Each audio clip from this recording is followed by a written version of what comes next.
Jó. Esse é o livro que a gente vai entender hoje a respeito da sua introdução geral, da sua estrutura. Esse livro abre uma nova sequência aqui na nossa série. Por quê? Porque ele abre a parte de livros de sabedoria e também de poesia da Bíblia. Então, Jó entra nessa categoria. Vale dizer que Jó é um livro muito antigo. É um livro que talvez a gente poderia colocar Jó ali junto com Abraão, dada a sua antiguidade, vamos dizer assim.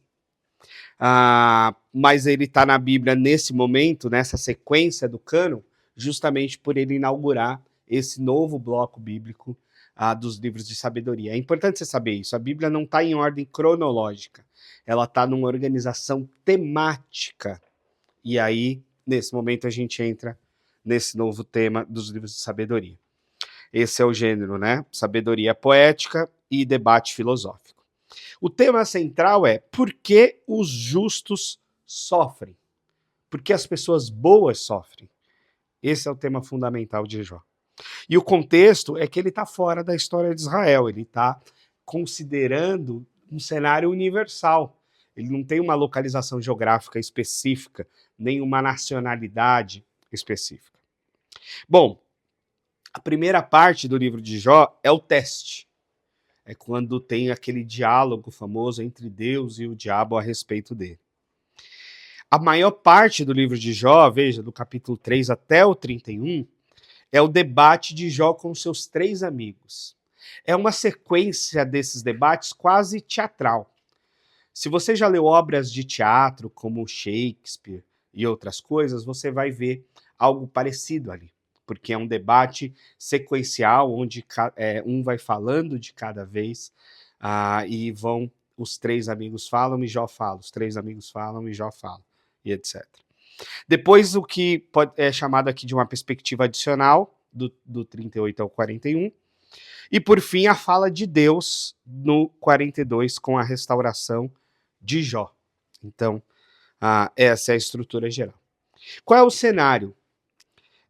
O cenário é essa cena celestial de Satanás questionando a integridade de Jó diante de Deus. Jó é descrito como um homem justo, íntegro, temente a Deus. E aí, a provocação de Satanás é, será que ele é justo e íntegro e temente a Deus porque ele é tão próspero e abençoado? Bom, há uma permissão divina para que Satanás testasse Jó aos últimos limites, não tocando na sua vida, mas tocando em todos à sua volta. Bom, o sofrimento de Jó, ele está logo no início do livro, no capítulo 1 e 2. Ele perde os bens, ele perde os filhos, ele perde a saúde. A resposta de Jó é um lamento, mas ele não chega a pecar contra Deus, embora se lamente muito. A pergunta central é, será que Jó serve a Deus só por interesse? Me parece que não. Há 3 ciclos de discurso, como eu já falei aqui, nesse debate dos 3 ao 31. O Elifaz tem uma tendência de apelar para a experiência pessoal. Ele fala, ele discute com Jó nesse apelo. O Bildade, o outro amigo, se baseia na tradição. Ele traz referências da tradição a respeito do sofrimento e etc. E o Zofar, que é mais severo, ele traz referências mais teológicas, mais dogmáticas. Todos defendem o que a gente chamaria de teologia da retribuição. Um sofrimento como uma punição pelo pecado. Essa é a lógica dos amigos de Jó. E é essa lógica que o livro de Jó inverte. Vai mostrar que não é bem assim as coisas. Bom, a defesa de Jó. Jó questiona a lógica dos amigos. Jó clama por um mediador entre ele e Deus. Ele clama por essa justiça e esse apoio de mediação. Ele mantém a sua inocência, mas em vários momentos questiona a justiça divina. É interessante porque Jó é um sujeito temente a Deus, mas que questiona todo o seu sofrimento e tudo que está acontecendo na sua vida para o próprio Deus. E ele expressa a sua fé e a sua angústia. Ou seja, fé e angústia não são antagonismos. A pessoa pode ter muita fé, você pode ter muita fé, e ainda assim passar por momentos de muita angústia e sofrimento. E isso não é contraditório. Veja que na história de Jó não foi. Bom, o discurso de Eliú, no capítulo 32 a 37, né, esse discurso pós os três amigos aí, ele se mostra um jovem indignado com ambos os lados, tanto de Jó quanto dos seus amigos.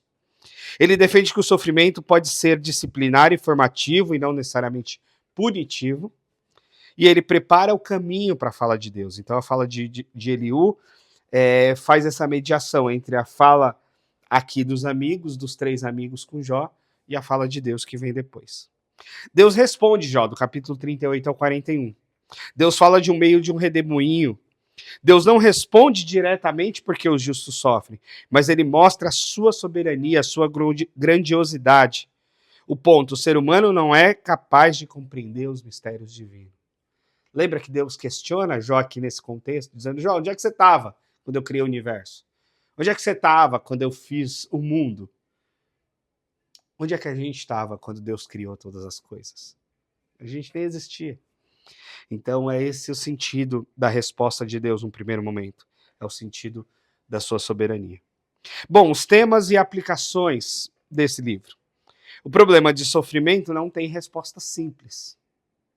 Ou seja, é aquela coisa, para todo problema grave, há uma resposta simples e burra.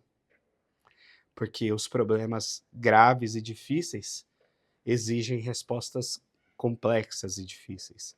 E por vezes a gente nem as encontra. Deus é soberano e digno de confiança, mesmo quando não entendemos exatamente o que está acontecendo ou o que Deus está fazendo. A fé autêntica não depende de bênção material. E Jó mostrou isso. Foi muito próspero, foi muito pobre e depois voltou a ser próspero. O sofrimento pode ser uma ocasião de crescimento na dependência e na revelação divina.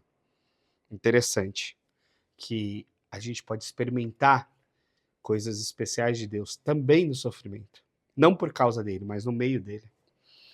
E a importância de não se ter uma teologia simplista sobre dor e justiça. Os amigos de Jó erram muito ao determinar certa compreensão teológica que se mostrou falha. É bom a gente tomar cuidado com os fundamentalismos teológicos, que traz uma compreensão fechada, restrita, quando Deus é muito amplo, é muito grande para a gente colocá-lo numa caixinha. E Jó nos ensina isso. Muitíssimo obrigado. Não esquece de compartilhar, de curtir para você treinar o seu algoritmo a receber bons conteúdos deste nível, tá bom? Até mais, vamos junto. Como ler a Bíblia, livro por livro. Um abraço.